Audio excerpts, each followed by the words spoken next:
friends and sane persons. My name is Kyle, and it's time for another episode of Wednesday Whimsy. It's Wednesday, after all. When this goes up, I'm probably going to be in Liverpool, England, attending Eurovision, and that was kind of the inspiration for my thought for this discussion today. If it's your first time, or even if it's not, Wednesday Whimsy is a short show that I do every Wednesday evening where I talk about a board game topic, a top 10, something else that happens to be on my mind. Usually it's board game related, although today, for the first time ever, it's kind of a sidestep. Not a very big sidestep, but I figured this would be kind of fun. I'm going to be talking about my top 10 video games of all time. Now, I don't play a lot of video games. What I prefer to do is to play a board game on my table, if possible, with other people, even better. I like the physicality of it. I like the experience, the setup, the teardown, sort of that whole experience. I like learning the rules. Mashing buttons, not really my thing, unless it is. So occasionally, especially when I am traveling, a video game really just can hit the spot. I have a Nintendo Switch that I will take with me and play games on the plane when I really am stuck doing nothing for several hours. I might as well enjoy a video game. I will say I don't play a lot of games because I tend to obsess about them. If I get started playing one, I've got to finish that thing. It is going to be, one of those things that I just won't be able to rest until I have beaten that last boss. So that's why I really don't play very often. But when I do, I go all in. So anyway, I was going to talk about just 10 video games that I like. This isn't a particular system, and I wouldn't lean too heavily into the rankings here. Although that my number 1, 2, and 3 are definitely my 1, 2, and 3 games. Probably in terms of most played, but at least most joy from them. Anyway, that's really what it's going to be. We're not going to look at a lot of stuff. I'm just going to talk about the games. If I can find a picture, I might do so. But let's go ahead and get started, I guess, with my number 10.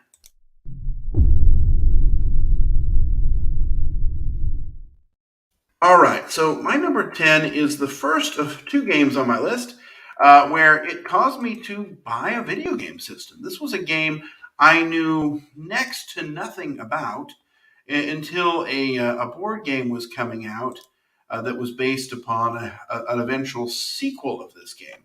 So the game here is called, let me find my banner, Bioshock. This is original Bioshock.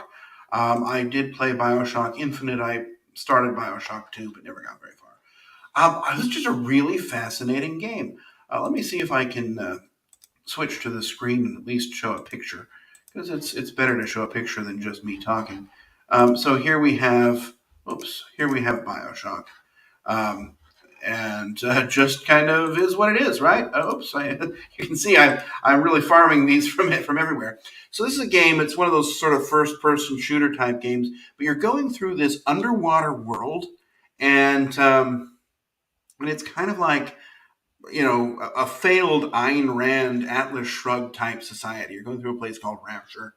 And there's a lot of stuff, and I don't. This is one of those games where the experience was so interesting that I don't want to spoil it. I mean, there's some sort of big reveals, and it's a really interesting game. The first time you play through it, there's just a whole lot to love. So it kind of creeped me out the first time I was playing. I mean, there were some genuinely scary moments in it, at least for me. But one of the sort of first modern games I played, maybe by an Xbox, that is my number 10, regular old Bioshock. Let's go on to my number 9.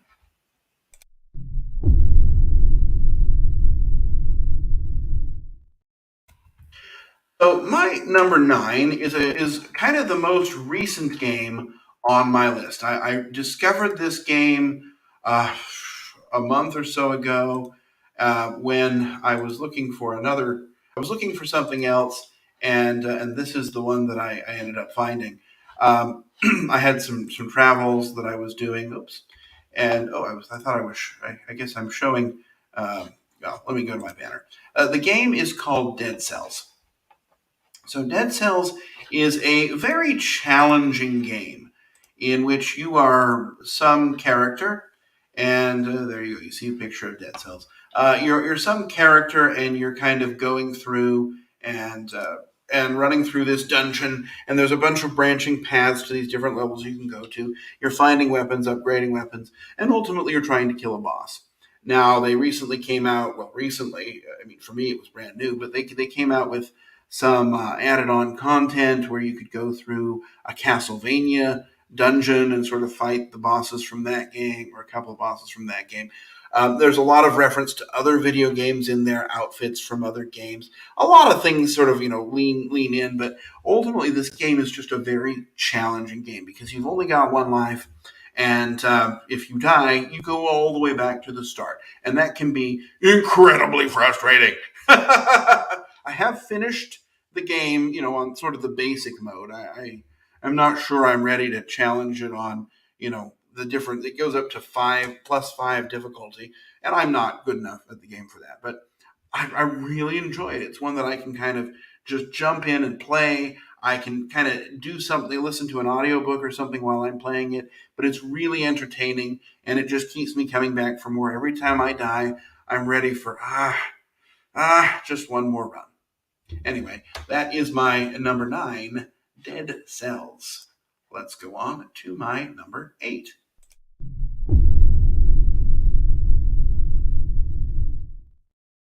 All right, so Dead Cells is a relatively new game. Bioshock is sort of a mid-aged game. We are going way, way back for my number 7. Is it number 7? Is that the number? Um, Number 8, excuse me. I can't count apparently. For my number 8, we're going way, way back to the days of the old regular NES, Nintendo Entertainment System. So this was a game that is part of a larger franchise, but it's definitely the one that I think, at least for me, it has the most the most legs. I'm going to show you this cover art here. I'll warn you that it's not amazing. The game is Mega Man 2. I don't know how we can zoom in on this. Well, that doesn't help. Anyway, Mega Man 2. I'll just remove that. So again, Mega Man has this sort of thing where you're going to go through. It was one of the first games that I remember where you could select the levels. So there's 8 levels, 8 different bosses. You go through the stage, you fight the boss, and then you acquire that boss's weapon. And of course, there's this path where you're the path of least resistance, where you can go through and use one weapon that's really good against another boss. You're welcome to try some different way to do it, but there's kind of an ideal way. And once you learn that, that's the way you should try it. But part of the game is learning how that path works. And then, you go on to fight the big boss, whose name is Dr. Wily, usually. And then, you beat him, and then he, of course, escapes, and you beat him again. And there's lots of sort of respawn and fight a couple of stages of the boss. It was a good challenge. It's a good challenging game, but it was also one that, I'm able to finish. Some of these older games are actually pretty hard. But Mega Man 2 I think it's definitely my favorite Mega Man game. It's kind of between 1, 2, and 3. All 3 of those are really good, but 2 is really, I think, where the series just was at its very finest. So my number 8, Mega Man 2. Let's go on to numbers.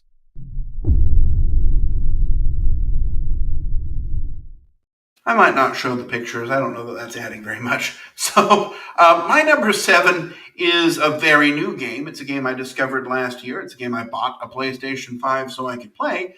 It is a very large game, a big, long, epic adventure. That game is Elden Ring.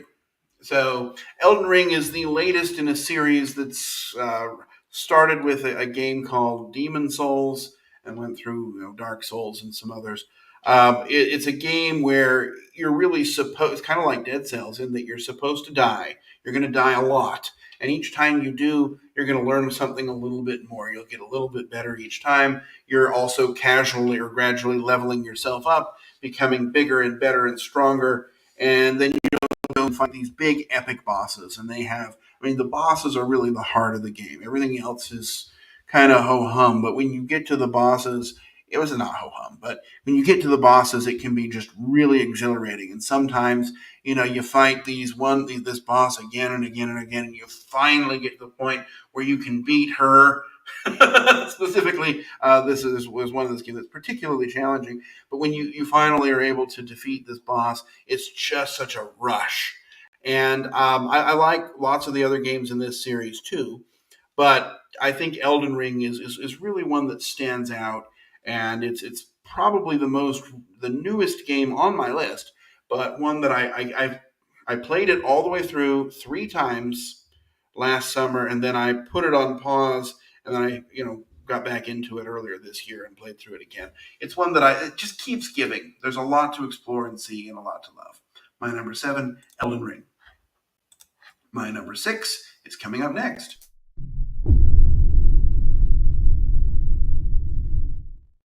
All right, so I've talked about games I've beaten, and so far, all of the games I've come to, I've at least finished one ending. The next game, I have not gotten all the way to the end. I've gotten to the end, but I haven't beaten that stupid final boss, and that game is Slay the Spire. When I say that, you have to finish the game with all 3 different characters in order to make it to the real final boss. I've done that, but I've just never beaten this final boss. So this game is almost like a board game. In fact, there's a board game based on it coming out at some point. It was on Kickstarter, so who knows when. But in this game, what you're doing is you're a character and you have a deck of cards. And these cards, it's a deck building game, really. You're going to draw a certain number of cards, usually 5, and you have a certain number of actions to play them. So normally you can play 3 of them, unless you're able to get more. So you play the cards, they're either going to do damage, or they're going to block, or they're going to do some other effect. You can see what the enemies are trying to do, and you're going to go through these different stages. In each stage, there's the enemies, you take a turn, the enemies take a turn. So you're going to play your cards, do what you can, and then the enemies are going to respond. If you're able to kill them, then they don't get a chance to react usually.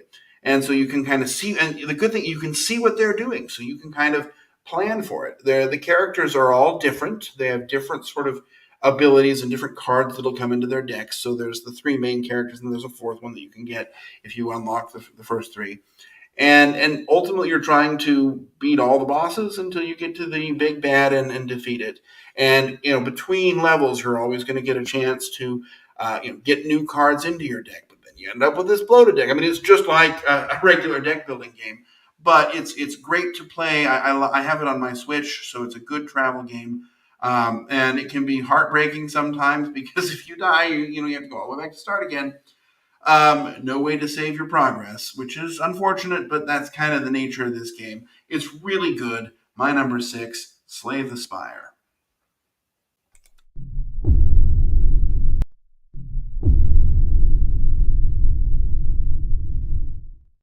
Let's go on to number 5, was what I meant to say before I clicked that.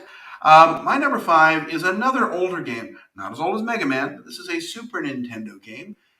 This is Legend of Zelda 3, A Link to the Past. And I get the names confused, but this is the 3rd one.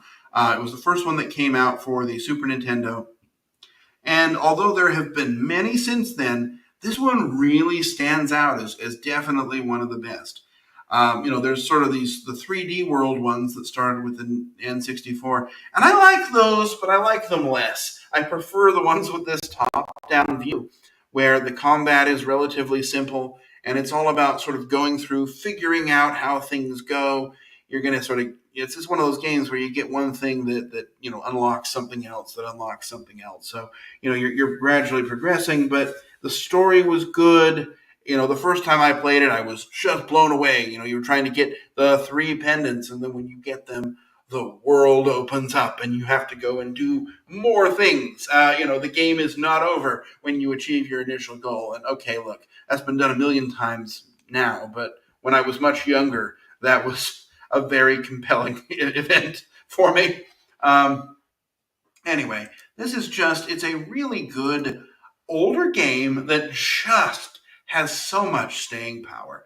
If I want to play a Zelda game, it's the one I go to. Look, I like, what is the Breath of the Wild? I liked that one. It was fun, although it had some annoying pieces. But it's not the one I would go to if I want to have a Zelda experience. This is the one. Zelda 3, Link to the Past, the Super Nintendo one, is just so good. Let's go on to number 4.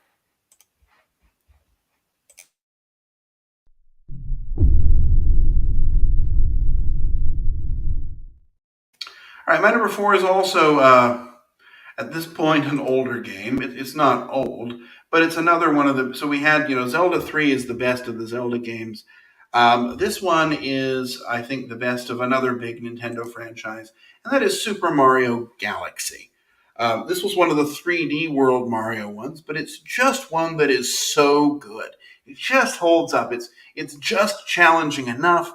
The levels are not too bad. Okay, look, there's a couple of the ones where you can't get hit and that are really very frustrating. But it's there's just enough challenge, enough story, but it's not getting in the way. There's not too many cutscenes and long dialogues.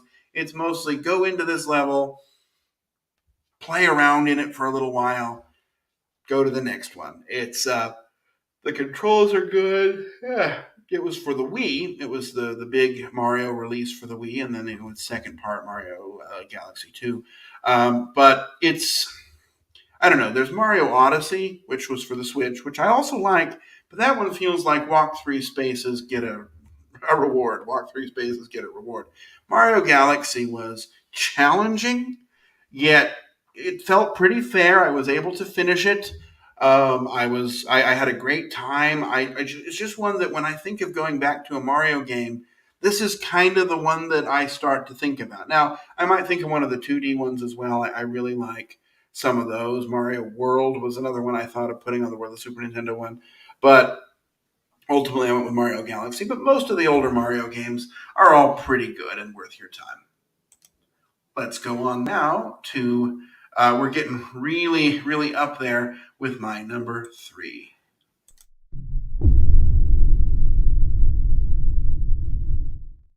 All right, number 3 is probably the oldest game on my list. But it's the one that was kind of the most formative for me as a video game player, and that is old original Castlevania. I kind of alluded to it when I was talking about Dead Cells, which I got into Dead Cells so I could play the Castlevania stuff. But old original Castlevania was tough as nails hard. As a kid, I never got through level 5. There's only 6 levels, but I mean, I would come to the Grim Reaper and I would get destroyed, and I never could get past it. So it wasn't until I was an adult, many years later, that I finally finished that not so epic saga. Anyway, it's just a great game. I mean, look, the graphics aren't amazing. The controls don't handle as smoothly as some others. You might argue that Castlevania 3 Dracula's Curse is maybe a little bit better, but it's not as hard. It's longer, but Castlevania was just, I mean, man, it is a tough romp. But when you get through it, when you get to Dracula and you finally beat him, it's just really exhilarating. Also, this game has some of the best music of all video games. I love the Castlevania music. Zelda's up there, the Link to the Past, but the Castlevania, old classic Castlevania, man, that is some really good video game music. I hear it, and it just brings back all the memories. So, anyway, my number 3, Castlevania, the original. Let's go on to my top 2.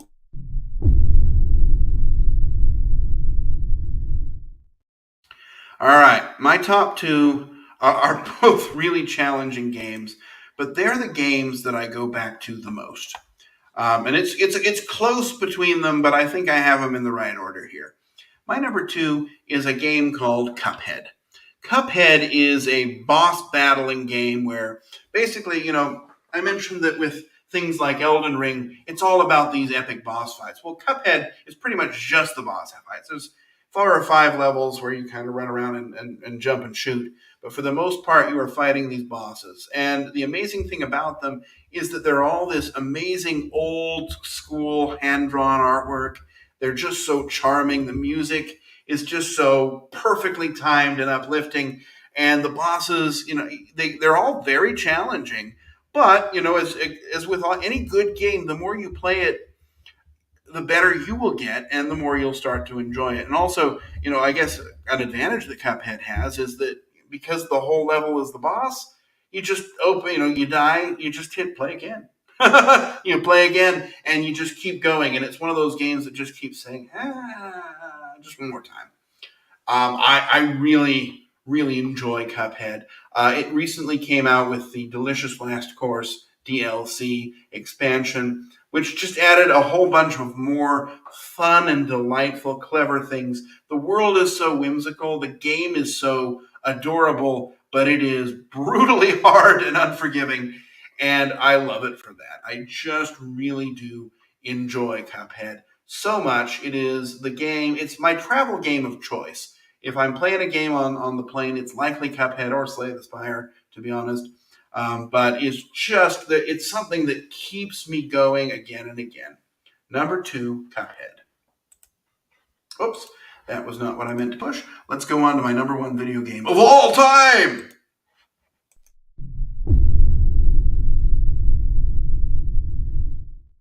All right, here it goes. My number 1 video game, the greatest video game ever made, is an unlikely choice for me. I did not think that I even needed to try this game. But once I did, oh wow, was I hooked. This game is Bloodborne. Bloodborne for the PlayStation 4. Again, this is a game where I found out about it and I had to buy the console so I could play the game. I found out about it because there was a board game coming out.